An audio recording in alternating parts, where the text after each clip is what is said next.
Hi there, everybody. Stephen here. Welcome back to the Round Table. And today I'll be talking about the recent anniversary of a Kiss album called Psycho Circus. It was released on September 22nd, 1998. This was the reunion album.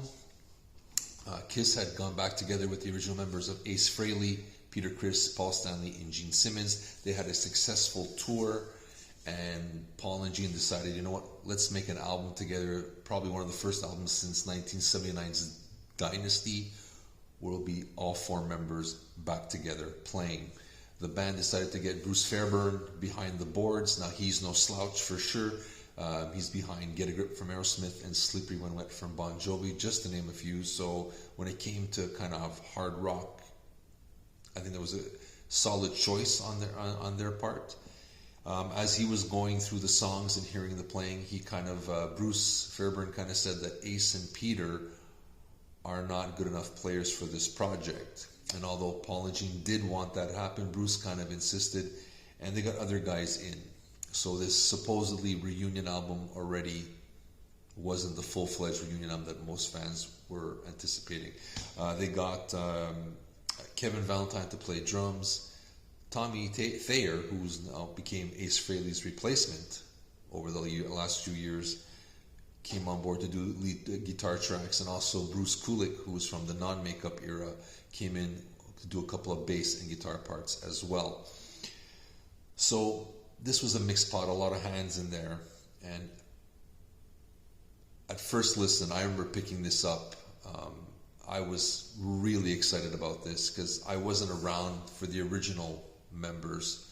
So this was my first Kiss album with the four original guys. And after hearing an album like Revenge, where the band, this was a non-makeup album with the songs like Unholy, Heart of Chrome, Every Time I Look at You, God Gave Rock and Roll to the band, and that album there, the band was on fire, in sync, and I think, in my opinion, released one of the strongest Kiss albums of the non-makeup era.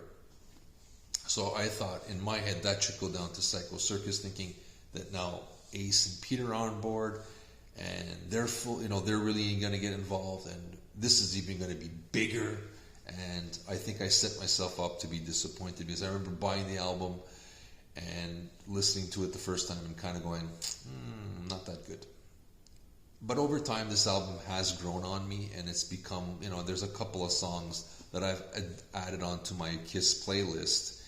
So considering that all these hands were in the pot, and there was a lot of, again, dissension, because, apparently Ace and Peter were paid about $850,000 not to play on the album, kind of takes away from that reunion album. But all in all, it's still a solid album and holds up much better than I thought it would, going back to it recently and listening to it. My favorite tracks would probably be the title song, Psycho Circus. I think it's very cinematic and epic, and it's getting close to that Detroit Rock City kind of track. Doesn't reach the heights of that, but pretty darn close. Paul was aiming for that, and that's not a bad thing to aim for. I don't think he hit the mark on it. It's not better than Detroit Rock City, but it's a damn fine song. Next up, I probably would have to say Within from Gene Simmons. It's a dark and menacing song. A reverse guitar playing in the intro. Love that. This is I think one of the best Gene Simmons songs in a long time. I like Dreaming from Paul Stanley, although it does sound like I'm 18 from Alice Cooper. I understand it. I still like that song. I Pledge Allegiance to the State of Rock and Roll. I hated it at first. Learned to appreciate this catchy little song. It is what it is. Some days I like it, some days I don't. You Want It the Best is basically an historical account of the reunion, and basically a therapy session between the band members, how they talk about each other and how, what they liked and didn't like about each other. Great song. I like that. I think it's an underrated Kiss track and should be played a little bit more often, or added on to some, if there's ever another greatest hits package. I know there's a live album called You Wanted the Best. I'd like to see a greatest hit package called You Wanted the Best, and they add that song on there. It's a great addition, great song. We Are One is a great song about unity. And I think this Journey of a Thousand Years from Gene Simmons. Gene Simmons writes alone on this album.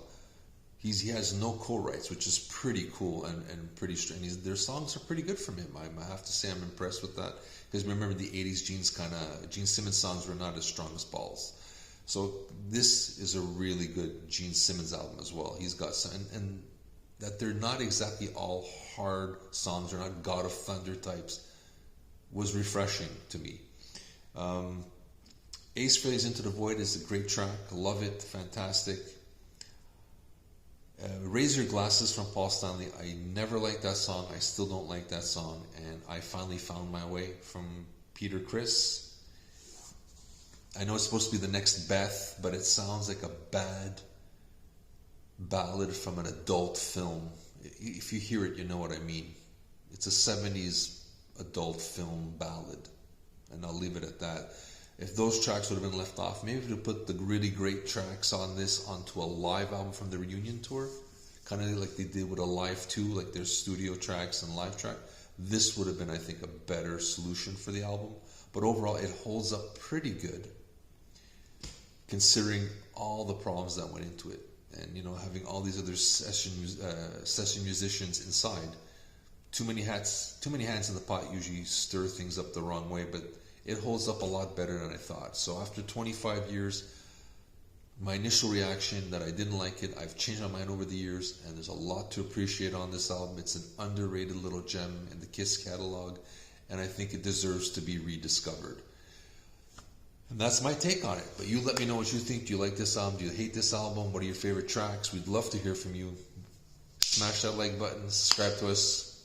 It would mean the world to us. This is Steven from the Round Table with my initial overview of Kiss Psycho Circus after 25 years. I think it still holds up now. I may have been wrong in my initial thoughts, but I think it still holds up pretty well. But you let me know. See you soon, guys.